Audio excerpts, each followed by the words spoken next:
Good day, everyone. So now let's proceed to the stream flow hydrogram. So before that, let me introduce the mechanism of the stream flow hydrogram.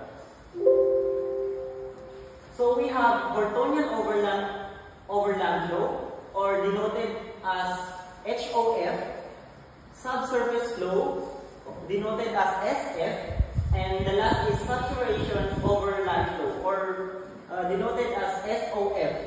So, mamaya, explain ko kung ano yung mga contribution nila sa stream flow hydrogram. So, as you can see, we have figure here, and kung titingnan natin, meron tayong rainfall. Tapos, dyan sa rainfall, mai-infiltrate yan siya. At yun yung tinatawag natin na infiltration, denoted as F. So, hindi yung iba, pumupunta siya sa doon sa ating stream.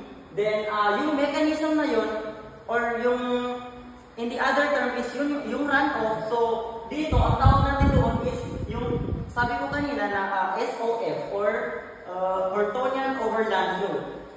So, doon sa next naman is, di ba, na-infiltrate yung rainfall. So, yung na-infiltrate na yun is, dadaan siya sa ilalim, horizontally, pero note na mas mabagal siya, kumbaga doon sa Hortonian overland flow. Then, ang mechanism na yun is, yun yung tinatawag natin na subsurface flow. Okay, so, yung subsurface flow is mayroong mga case na yung subsurface flow is mapupunta siya doon sa near stream, doon sa under the ground. Then assume na meron tayong rainfall doon. So once na nasaturated yung soil sa ilalim, yung na-infiltrate, so magko-contribute yun siya doon sa ating stream. So ang tawag natin sa mechanism na yun is SOF, o yung saturated overland flow. Okay, so alam na natin yung mga mechanism ng stream flow hydrogram. So proceed na tayo doon sa hydrogram mismo. So kung makikita natin, meron tayong figure dito tulad din sa kanina. Okay, assume na meron tayong runoff. Meron tayong rainfall. So, tulad ng sabi ko, hindi lahat ng rainfall is nai-infiltrate. Yung iba, nasa surface yung, at yun yung tinawag natin kanina na Hortonian overland flow. So, yung Hortonian overland flow,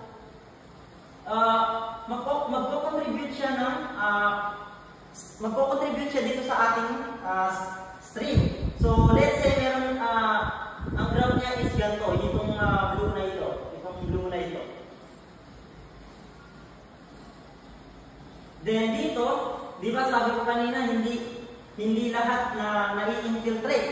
So, yung lahat ng nai-infiltrate ng soil is pumupunta siya dito sa ating stream, or nagtatravel siya dito sa ating stream.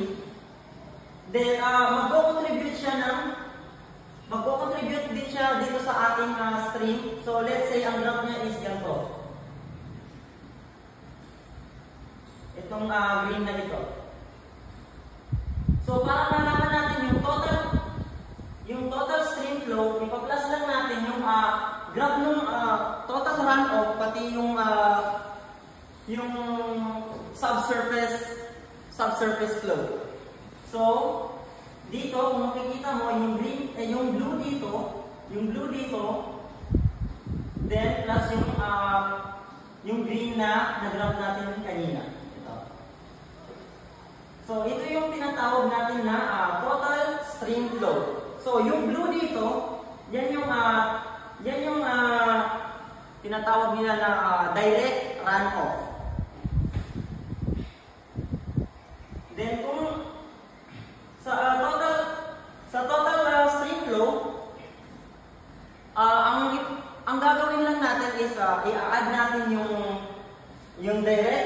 runoff, pati yung subsurface flow. So, meron pang mga case na isasali natin yung tinatawag natin na dito banda, meron tayong tinatawag dito na groundwater or yung base water. O ay yung base flow. Yun yung tinatawag natin na base flow. So yung base flow na yun o yung groundwater na yun, magko-contribute din siya dito sa ating stream. Okay, proceed na tayo sa next. Okay, tulad din to siya ng na-explain ko kanina pero mas mas flat. Meron tayong dito, meron tayong ito, precipitation or yung tinatawag, yung sabi ko kanina na rainfall. Then, meron tayong true flow. Yung true flow, same din siya sa ground, true flow is same din siya dun sa sabi ko kanina na yun din yung tinatawag ko na subsurface flow. Then, meron tayong groundwater flow dito sa pinakaibaba. Then, yung runoff, then stream. So lahat nito is magko-contribute siya dito sa ating stream. Factors affecting hydrograph shape. So mapapansin natin dito, meron tayong dalawang graph, which is graph A and graph B. So dito muna tayo sa graph A. So meron tayo dito time to peak, then peak flow. Then sa case na to, kung mapapansin nyo, mas mataas yung magnitude dito. Mas mataas yung yung magnitude dito.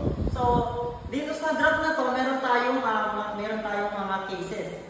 So, number one is urban area.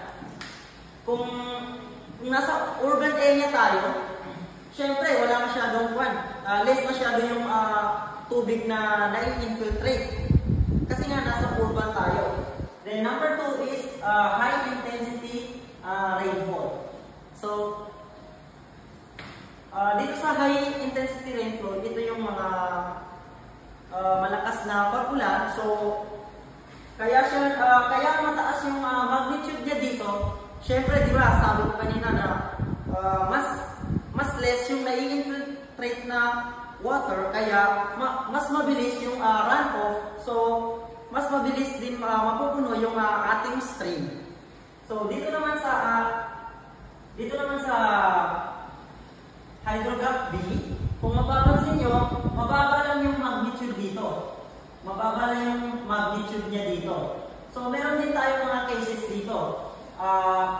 Number one is rural or forested area. So, kung nasa forested area tayo, syempre, mas malawak yung napupuntahan ng tubig. So, mas marami siyang nai-infiltrate. Kasi nga, malawak yung lupa na magkakaroon na ng infiltration. So, number two is low intensity rainfall. So, okay na? So, this is the end of our topic, which is stream flow